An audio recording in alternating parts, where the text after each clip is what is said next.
Sejam bem-vindos ao canal Histórias de Terror. Nos ajude a chegar aos primeiros 1000 inscritos. Se inscrevam no canal e não esqueçam o seu like. Vamos às histórias? Ao Chamado do Mar. Um conto impregnado de mistério, violência e horror. Por Tiago Medeiros.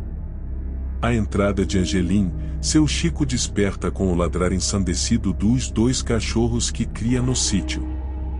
Faz uma ronda em redor da casa e, não vendo nada que motivasse aqueles latidos, ordena que os cães calem-se. Continuam ladrando, saltando sobre a porta do canil. Irritado, tira o cinto das calças e esbraveja que vai calar os 2 na marrã. Ao erguer o punho, congela o movimento ao se deparar com a imagem que vê na porteira do sítio. Uma matilha imensa, todos os cães da cidade, rosnando para ele. Assustado, abre a porta do canil e observa os 2 cachorros se juntando ao grupo e partindo em debandada.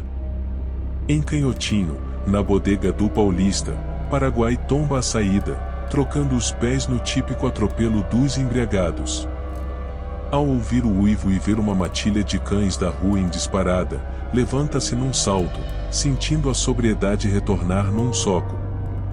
Por reflexo, procura o revólver na cintura.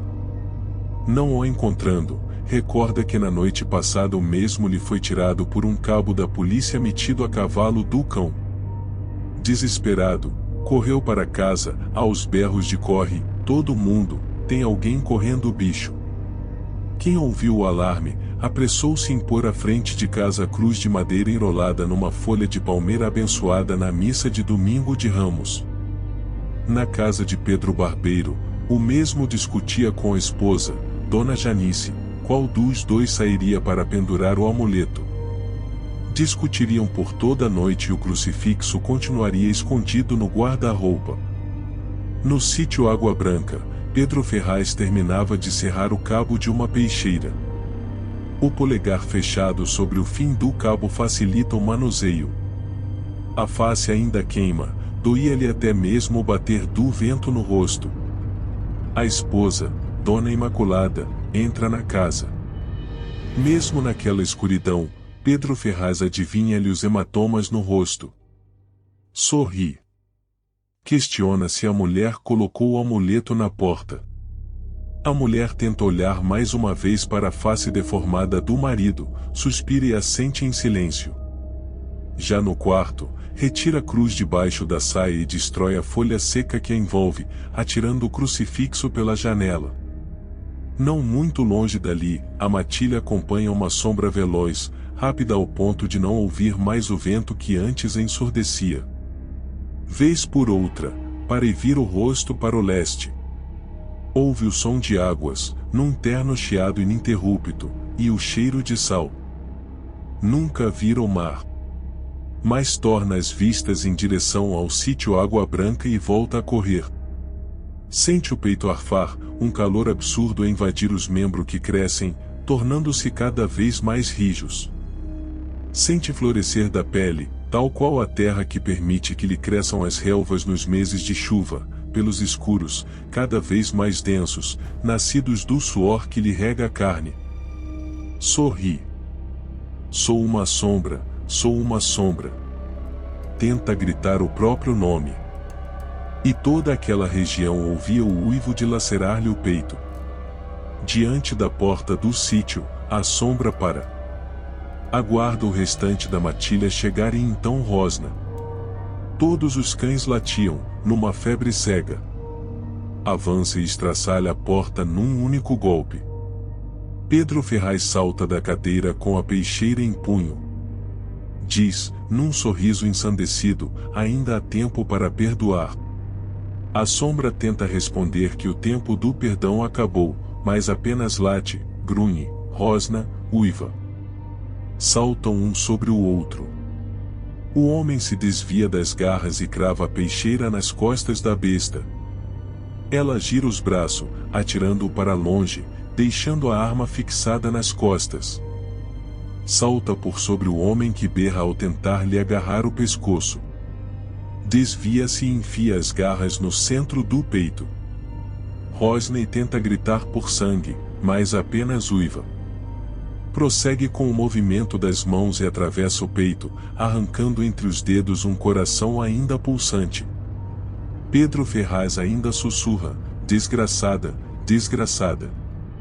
Por trás de si, ouve a voz da mãe a dizer-lhe: chega, Heloísa, acabou. Indiferente à escuridão, volta o rosto para Dona Imaculada e identifica os hematomas no rosto. Enfurecida, volta para o pai, e num movimento das garras, arranca-lhe a cabeça. Sai para o terreiro. O coração, ainda quente, na mão esquerda. A cabeça, puxada pelos cabelos, na direita. Levanta-a e encara os olhos vazios, cheios de nada. Que vergonha, morrer com essa cara de susto, pensa. Uiva. Os cães respondem. Atira a cabeça no meio da matilha, e os cachorros disputam entre mordidas um naco de carne. Volta a olhar para a mãe, que apenas diz: vá, Heloísa, corra, vá para longe. Mais uma vez obedece. Da mesma forma que obedeceu uma noite antes. Passava as roupas a ferro, quando o pai chegará bêbado. Parou na soleira da porta com os olhos brilhando de luxúria e a boca contorcida num sorriso escancarado e amarelo.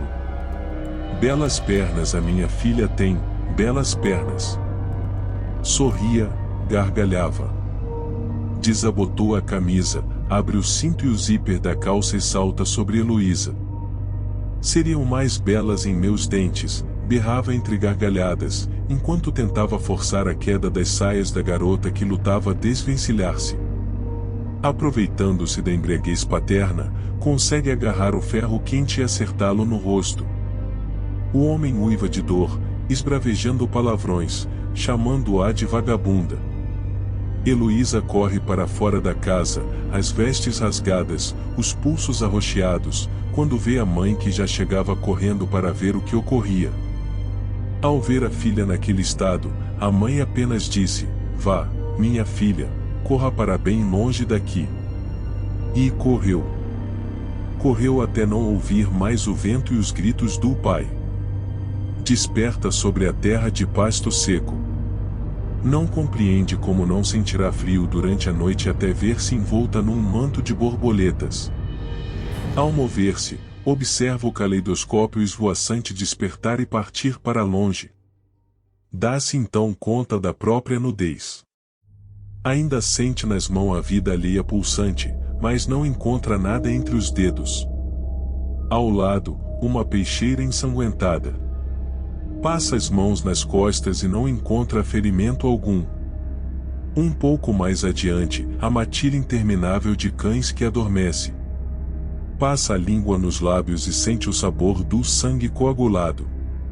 Gostaria de se ver como estava, envolta num lençol de sangue seco. Tudo foi real. Deita mais uma vez sorrindo. Sorri até gargalhar, certa que estava que na próxima lua cheia correrá para o leste, até não ouvir o vento, atendendo a um chamado do mar.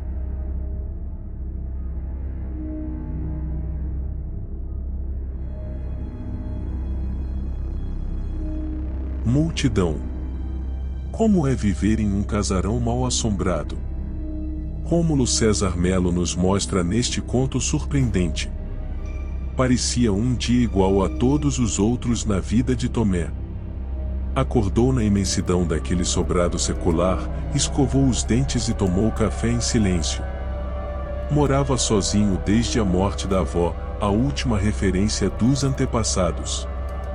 A família que conheceu começou a se esfacelar com o desaparecimento de vovô Arnóbio, quando Tomé estava de férias na fazenda de um amigo. Um verdadeiro mistério. Apesar de menino, percebia que o velho saía de casa pela manhã, nos finais de semana, e só voltava no meio da tarde com um cheiro forte de perfume e entrava no quarto. Discretamente, a esposa seguia atrás e fechava a porta, dava para ouvir os gritos e reclamações. Assim tá insuportável, Arnóbio, vou terminar tendo de trancá-lo dentro de casa, não aguento mais, a vida toda assim. Você está velho, homem, um velho farrista, ora veja se pode, tome vergonha na cara. Tô velho, mas não tô morto. Vou terminar te internando num asilo. Afora os finais de semana, os avós eram um casal feliz. Na delegacia, a avó estava bastante emocionada. Contou à polícia que o marido, embora ainda fosse forte, começara a entrar num processo de esclerose. Naquela manhã, amanheceu disposto, dispensou o pedreiro e estava terminando de fechar uma parede com cimento. Casa velha tem infiltrações, sabe como é, doutor? Depois, saiu para alimentar os pombos na praça, como de costume, ou nunca mais voltou. E, desde aquele dia, os sacos de cimento e a pá permaneceram ao lado da parede, a última lembrança do velho. Ninguém poderia mexer ali, parede cultuada como se fosse um túmulo, até flores eram penduradas feito quadros. Quando a noite chegava, ela sentava na cadeira de balanço, com os ombros cobertos por uma manta de lã, parecia esperar a volta do esposo, esperou tanto até que um dia não mais acordou. Depois do enterro, o neto confirmou a vocação de viver sozinho. E assim os dias foram passando, os meses, ao lado de 5 gatos e 2 cães, que tinham a incumbência de evitar a aproximação dos outros, nem o carteiro conseguia entregar as cartas. Aquela casa assustava os vizinhos, falavam em mal-assombros, barulhos estranhos. Ficava de lado para a rua como se evitasse a incidência direta do sol, o portão enferrujado, formado por grades que mais lembravam lanças apontando para o alto, ameaçadoras. A fachada e a parede de um branco descascado, a caliça da umidade, as janelas do porão, que davam para a calçada, protegidas, também, por grades, parecia uma prisão ou um cemitério. Tomé escolheu o isolamento, porque nada havia a ser dito, afinal, as poucas pessoas de que gostava estavam debaixo da terra. De tanto ouvir ninguém, o silêncio se tornou essencial, principalmente depois da aposentadoria por invalidez, que o afastou do convívio com os colegas de repartição. Gostava mesmo de ficar esparramado no sofá, coçando, como dizia, assistindo a filmes de terror, lendo os contos de Poe, admitia os latidos e miados dos bichos de estimação, insuportável era apenas a voz humana. Foi quando decidiu visitar o túmulo da avó naquele dia de finados. Há 2 anos não punha os pés no cemitério, na verdade, só esteve por lá no enterro. Fez questão de comprar um ramalhete de flores do campo, o maior, onde uma mulher de lenço atendia no balcão. Na loja, com o ambiente sombrio, sentia calafrios como se abrissem uma janela ao inverno. Nas paredes fotos de uma jovem de cabelos pretos, ladeada por algumas velas acesas, uma moça bem parecida com a dona da floricultura, só que mais nova. Vovó merece o buquê mais vistoso, 6 rosas por cada ano de ausência, precisava se desculpar. Ao ver a confusão das pessoas tentando entrar, filas e filas defronte ao portão de grades de ferro pontiagudas, começou a suar, o coração palpitando, aquele mar de gente, flores, o cheiro das velas acesas, pensou que ia morrer, nada mais sugestivo, morrer no portão principal do cemitério, dali a cova alguns metros, não conseguiu entrar e voltou para o sobrado com o ramalhete debaixo do braço, abriu o portão, que bateu sozinho atrás dele como se alguém o empurrasse com raiva. Pôs as flores num jarro de porcelana sobre a mesa de jantar. Ficou lindo, muito melhor do que numa sepultura. A janela bateu trincando o vidro. O vento hoje tá forte pra caralho. Pegou o pote de sorvete, ligou a televisão, assistiu, por um punhado de minutos, veio o sono. Pensou ter ouvido um choro, bem abafado, como se alguém tapasse a boca para impedir um outro de chorar. Achou que era no filme, mas havia desligado a TV. Impressão, estou com sono, uma mera impressão.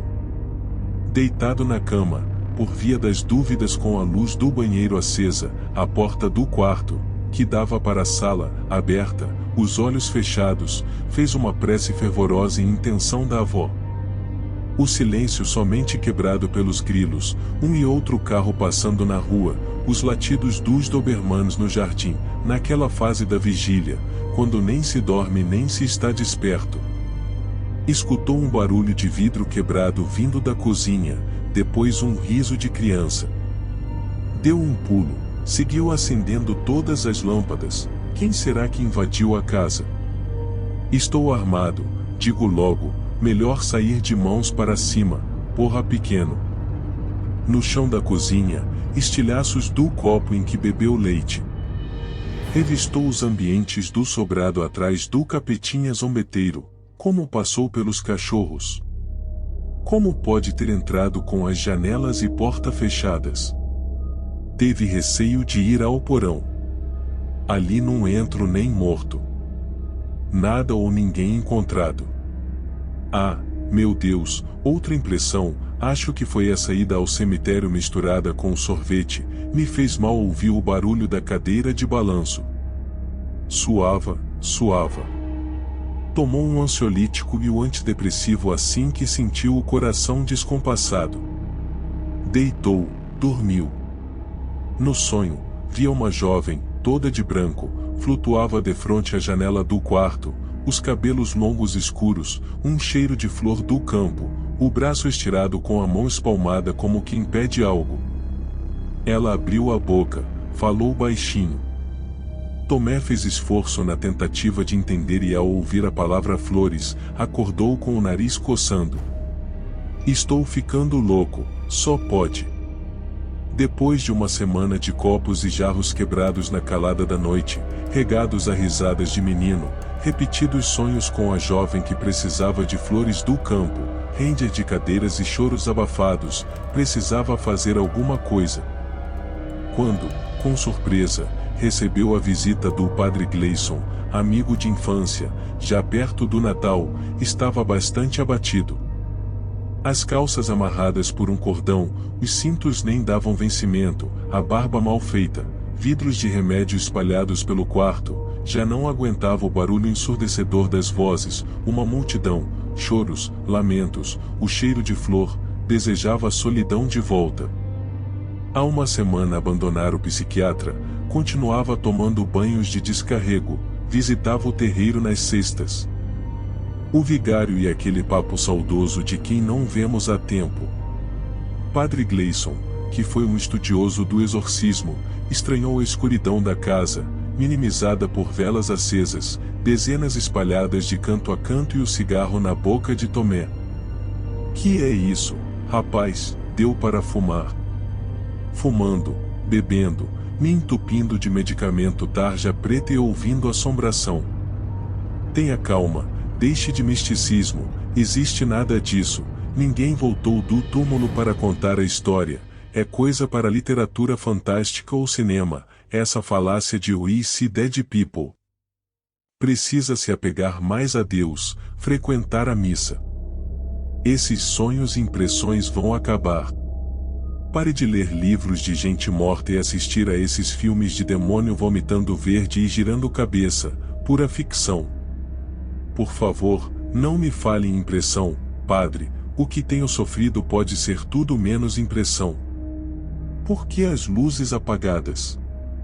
Tenho medo de ver o que ouço, ando com uma lanterna que ilumina o necessário, mais ainda depois de escutar apitos, relinchos de cavalos, gargalhadas. E as velas?